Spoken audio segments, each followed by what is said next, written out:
ข้า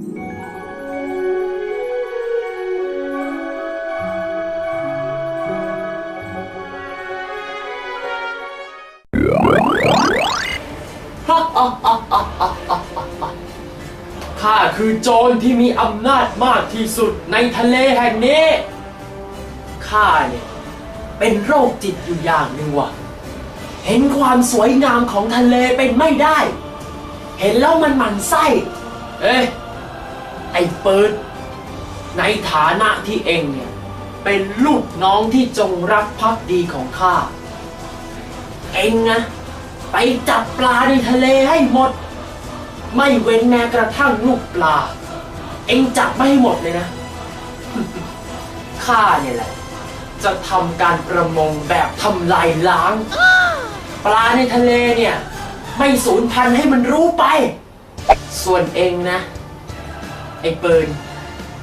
เอ็งก็เป็นลูกน้องที่จงรักภักดีของข้าอีกคนหนึ่งหน้าที่ของเอ็งเนี่ยไปเอาขยะพลาสติก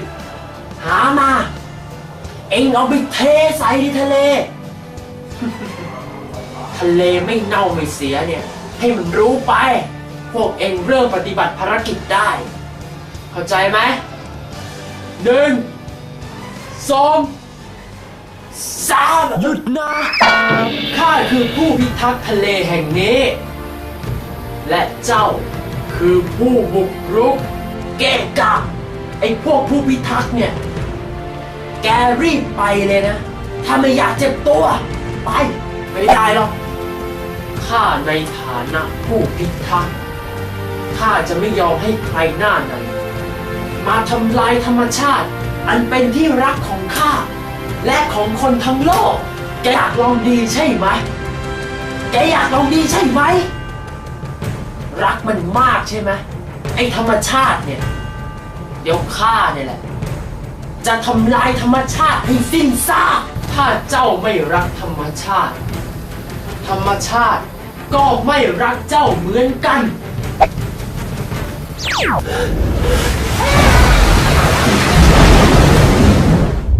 ท้ายที่สุดแล้วเนี่ยธรรมชาติก็ลงโทษเจ้า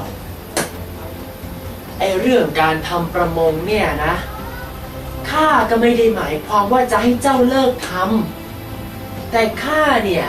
อยากจะให้เจ้าทำประมงอย่างถูกวิธีไม่ใช่การทำประมงแบบทำลายล้างแกเล่นไปจับปลาเล็กปลาน้อยอย่างเนี้ยท้ายที่สุดมันก็เป็นเพียงแค่อาหารสัตว์แล้วถ้าเป็นอยู่อย่างนี้ต่อไปทะเลจะเหลืออะไรล่ะ